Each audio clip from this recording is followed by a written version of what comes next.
They are images of East Tennessee many of us wish were still around. Chris Rohwer has preserved them in some incredible photographs.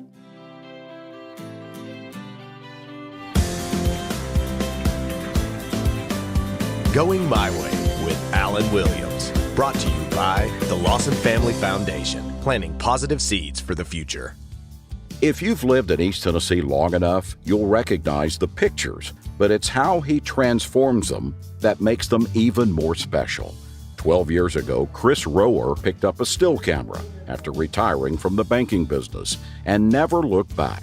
Photography is the direction I went because I had done a little bit in high school, nothing serious. I consider myself a nature and wildlife photographer, but will photograph almost anything gets in front of me. There's so many iconic images that you have put there that draw us back to some of the good old days. I photographed a couple of them and they were gone shortly after that. And I realized there's a lot of them around town. And my goal, though, is to photograph them in an artistic way. An example is the Knox Rail salvage picture. That looks like a painting to me. With the power lines there and the graffiti and everything, I decided to give it kind of a painterly and a little bit of a grungy look to it. In Fountain City, Mr. Fry had that Exxon station for a long, long time. Alvin Fry was the first one I did. He took care of my cars for 30 years. The title of that image is Mr. Fry's Legacy. And I went there, the station was going to be closing in a couple of days, and I went and photographed it. I put a painterly effect on it, and some saturation, and very pleased with the result I got out of that. And the old Ciderville on Clinton Highway. Anytime you go there, you'll notice the cars ripping past it. The artistic approach to that would be to get the cars in motion. Chris Rohwer's brick and mortar studio is shared by his wife Robin in the back of the old Phoenix building on Gay Street.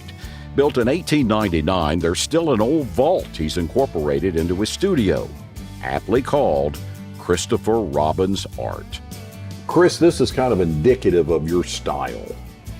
It's an iconic structure. It's not really a sign like we've been talking about, but it's the sun sphere, and I photographed it from almost directly under it, and I've never seen anybody else photograph it that way. If you didn't tell me it was a sun sphere, I wouldn't know. A lot of people come in and see it and say, well, I know what that is, but what is that? I'm having fun at it, and that's the main thing, because if I'm having fun at it, then hopefully I'll produce something good and beneficial. Going My Way in downtown Knoxville, I'm Alan Williams.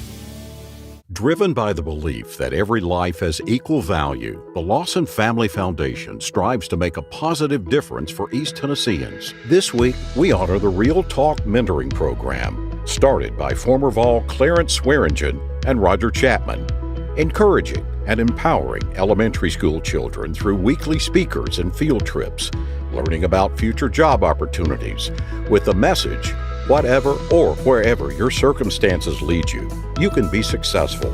The Real Talk Mentoring Program and the Lawson Family Foundation, planting seeds for the future.